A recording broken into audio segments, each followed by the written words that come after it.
Yeah. Okay. So MacDiarmid, the Spaceman. Hugh MacDiarmid in 1922 might seem to have had his gaze set steadily on his country and the future of its literature.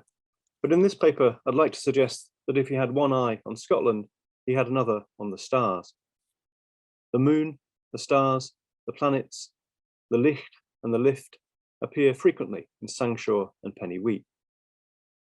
My basic question concerns how the references to extraterrestrial space and to the planets signify, how we should best read them.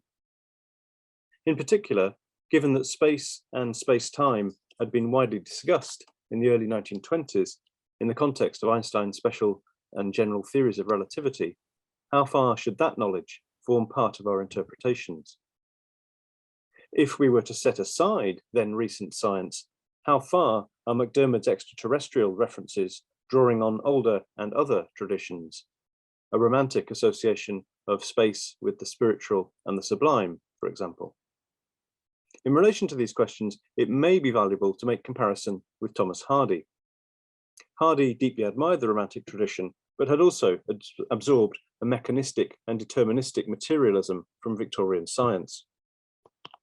The tensions within both poets' works and their willingness to play one set of expectations against the other make for an interesting comparison. As well as making a comparison with Hardy, it may be useful to consider or to reconsider the question of the extent and the nature of MacDiarmid's interest in his work, and particularly his poetry. So a clear indication of what might be at stake comes in the second stanza of Empty Vessel in Pennywheat. Ones with worlds to swing, dinner sings so sweet, the licht that bends o'er a thing is less ta'en up we. That collocation of licht and bends had, in its English form, become well known in 1919 and the years immediately following. In November 1919, the Astronomer Royal, Arthur Eddington, had announced the experimental proof of Einstein's general theory of relativity, in which space-time warps around massive objects, and in which, in consequence, light bends as it travels. I won't give a full account here of the various newspaper headlines and non-technical accounts of general relativity that used phrases such as light caught bending. That was probably the one slide that mattered, which is the Daily Mail, unfortunately, used that phrase. But others kind of emphasized that idea of bending, and it turns up in the accounts of them in many weeklies and monthlies that MacDiarmid may have been familiar with. There isn't also possible time to kind of sift through the evidence about the possible places where MacDiarmid might have read about contemporary science in the early 1920s, but there are many. The poem's collocation of licht and bends might derive from scientific discourse, but it does so in a subtle and ambiguous way. Unlike, for example, the geoselenic gimbal or other terms in MacDiarmid's synthetic English poems, it doesn't immediately conspicuously announce its scientific status. One might also say, unlike the patient etherized on a table at the opening of T.S. Eliot's well-known poem, it's not jutting out as a piece of vocabulary.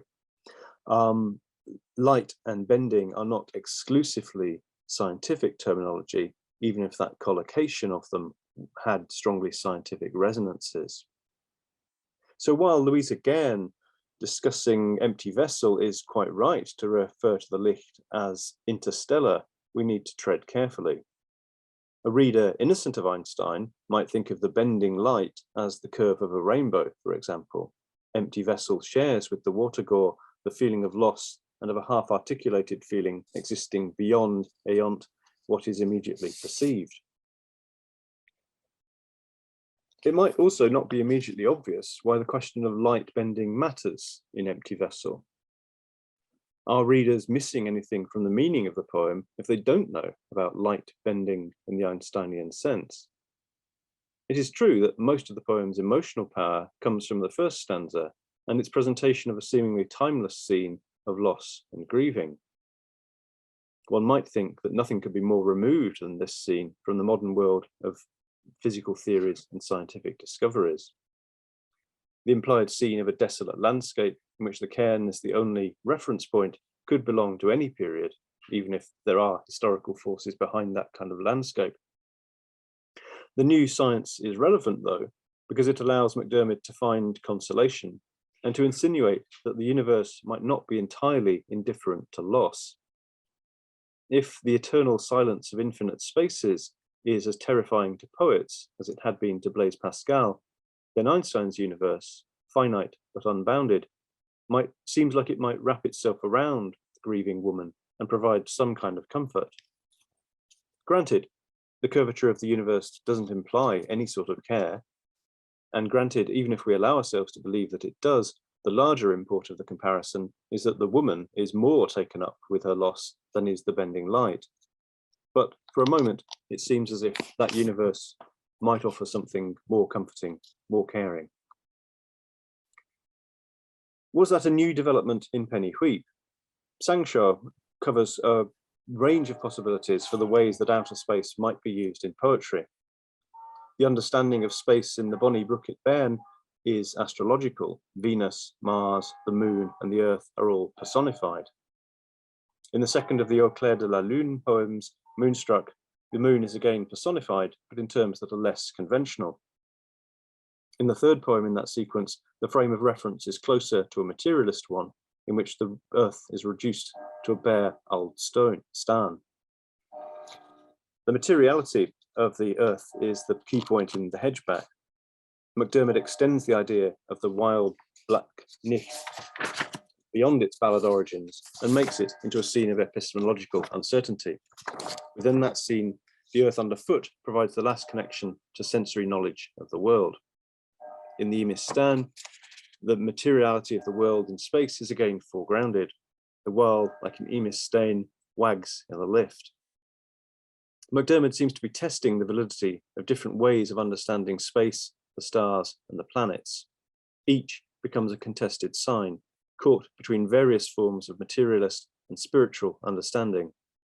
The materialist accounts emphasize the smallness of the earth and its insignificance.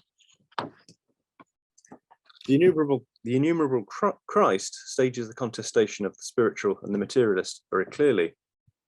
While the central idea of multiple worlds is taken from J.Y. Simpson's 1922 theological book, Man and the Attainment of Immortality, other elements touch on ideas familiar in expositions of relativity.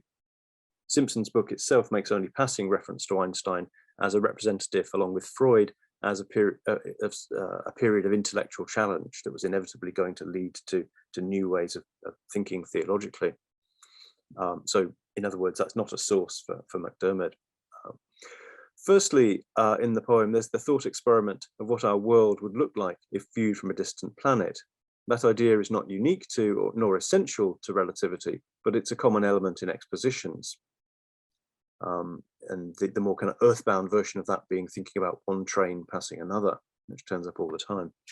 Second, the idea of light traveling through space. In the first two lines of the second stanza, MacDiarmid considers places beyond the stars or e'en can see, and places that are further than their lichts can fly. The poem ends with a third idea that owes more to 19th century physics of thermodynamics than to more recent developments, the idea of heat death and of the earth becoming cold as the moon. However, alongside these materialist ideas is the idea of the star that led the wise men to Bethlehem. The uniqueness of Christ's birth is displaced and questioned by the materialist idea of there being innumerable worlds. And there's I haven't had time to kind of only recently came across it, but Colin Kidd has written about extraterrestrials and the heavens in the history of Scottish theology a few years ago. And I think that's something I'm going to need to look into in further detail. The idea of the insignificant materiality of the earth is by no means unique to the poems of Sangshaw. In Science and Poetry, which we've already just seen in Scott's slides, the earth is reduced to one green gleaming point of light, while in Gilda Mori, the speaker sees the world as the gods may, like a grey boulder. And it's at this point it's interesting, I think, to introduce Thomas Hardy as a point of comparison. Not only are there many similarities or points of similarity between the poets, but points of difference highlight the specificity of what MacDiarmid is doing. Like MacDiarmid, Hardy invokes extraterrestrial space in a variety of ways, seemingly mutually contradictory. At times in his poetry, the planets are substitutes for the classical gods, scowling on human lives, for example. At times they are material things, and as such are the objects of scientific prediction. However, those predictions are subordinated sometimes to a pre-Enlightenment language of portents and of divine inscription, as in the poem A Sign Seeker, and elsewhere to a kind of Hardian notion of fate. In other places, Hardy plays with the tensions between a religious and a materialistic understanding of space. In Drummer Hodge, the strange stars of southern Africa that look over Hodge's grave ought to have a meaning, but do not. If the immediate reason for their meaninglessness is there not being the familiar European constellations, part of the poem's resonance comes from its recognition that materialist skepticism renders all constellations arbitrary and lacking in significance. Like MacDiarmid too, Hardy is conscious of the Earth's position in a constantly rotating solar system. At times, this idea comes into the poems quite casually. Hardy's poem A Spot from around 1900, describes the sun and the shadows wheeling. And elsewhere in the poem which I urge you to look at, A Cathedral Facade at Midnight, the idea of the moon moving across the statues on the cathedral facade is central to the poem's conceit. The extent of MacDiarmid's familiarity with Hardy's poetry is difficult to gauge, and indeed the extent of his familiarity with other works. Patrick has just reminded us of Under the Greenwood Tree as being a novel that he's apparently familiar with. In 1922, MacDiarmid quotes Arnold Bennett listing Tessa the d'Urbervilles and Jude the Obscure as two examples of novels that have been banned in Scottish libraries. But in a sense, that's simply MacDiarmid drawing in Bennett for other reasons. In the following year, he quotes for the first time from the preface to The Return of the Native, Hardy's definition of literature as the written expression of revolt against accepted things. And that's a phrase that he quotes and slightly misquotes for the rest of his career. It becomes amplified to become against all accepted things certainly by Lucky Poet. And you find the Radio Times quoting that in 1977 for their notice for a Kaleidoscope, I think, program about MacDiarmid in that year. In 1924, MacDiarmid also mentions Hardy in passing as the proponent of a pessimistic philosophy.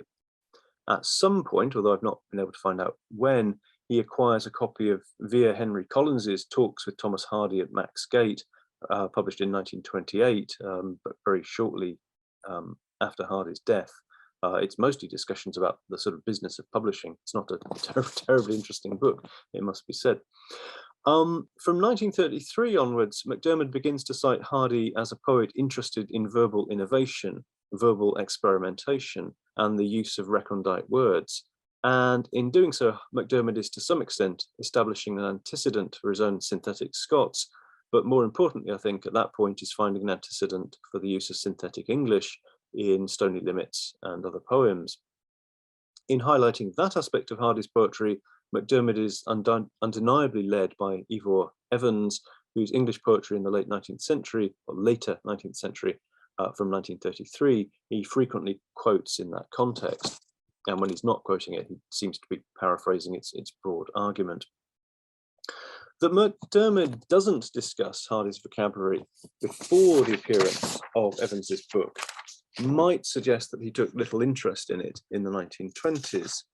So I think especially in the light of Dennis Taylor's huge, magnificent book on Thomas Hardy and English philology, it's really interesting to align Hardy and MacDiarmid as users of discrete lexical items and of people who in a sense will break rules about the appropriateness of particular items in order to achieve an effect. I mean, I think the great merit of Taylor's book is it seems to turn on its head the objection that Hardy's use of diction is clumsy and makes it into a kind of quite radical and fascinating procedure. While that kind of work on Hardy might seem to align him with MacDiarmid, we can't actually be sure that this was anything other than an accident, or if you like, an emanation of a larger result of late Victorian philology and the availability of these various dictionaries and word books and so forth. So there isn't conclusive evidence, and from that point of view, I think Hardy's oeuvre is as valuable as a point of contrast and comparison as it is as the basis for a kind of causal argument. What such a comparison does bring out is not just that both poets are working out the consequences of atheistic materialism, as Catherine Maynard has discussed, but that both are fascinated by the image of the Earth and of other planets rotating in space. Both are fascinated with the question of whether any special significance can be given to a small pebble floating in space. But MacDiarmid is more conspicuously interested in the movement of light across the space and in the idea of such light as conveying information. That idea didn't originate with special or general relativity theory, but it acquired a new prominence in the years following 1919. And indeed, there's a lot more I'd like to say if I at some point produce a longer version of this paper about A Drunk Man Looks at the Thistle, because by the time of that poem, some of the ideas that are tentatively or ambiguously present in the early lyric poems become more explicit and more fully employed. I'm thinking of passages such as the description of the earth as a tree that spreads rammel of licht that heine end. And in the same passage, man's little point of view being set against the wider cosmos. I'm thinking of the later passage in The Drunk Man, where Scotland is squatting like a flea on the Berlin edge of a great wheel, and in which historically significant battles, Flodden, Bannockburn, become minute points in a larger space-time. And that's drawing upon a particular expository idea that derives from Flammarion onwards. There's also a whole question about MacDiarmid's claim to have been in correspondence with Flammarion in about 1911 for the New Astrology article. But again, if there is evidence there, it's in a it's in the archives somewhere on the outskirts of Paris, which I need to explore further. And it may be an entirely wasted journey, is my fear, to have a look at a microfilm of whatever they've received. So yeah, I think some of the material that we're seeing in 1925, 26, and indeed back into the slightly earlier poems comes out more explicitly and on a larger scale in A Drunk Man. And what I'm suggesting then is that those ideas were nascent and become more explicit, and that A Drunk Man also brings out something that's implicit in those volumes. If we think about that phrase about Scotland squatting like a flea on the Berlin edge of a great wheel, MacDiarmid is setting national concerns and the even more local concerns of specific dialects against a cosmic backdrop. That's an intriguingly ambivalent gesture, it seems to me. It suggests that Scotland and Scots have a rightful place in an immense universe, but it also reminds us that they're tiny and no more significant than any other nation or any other language. Thank you.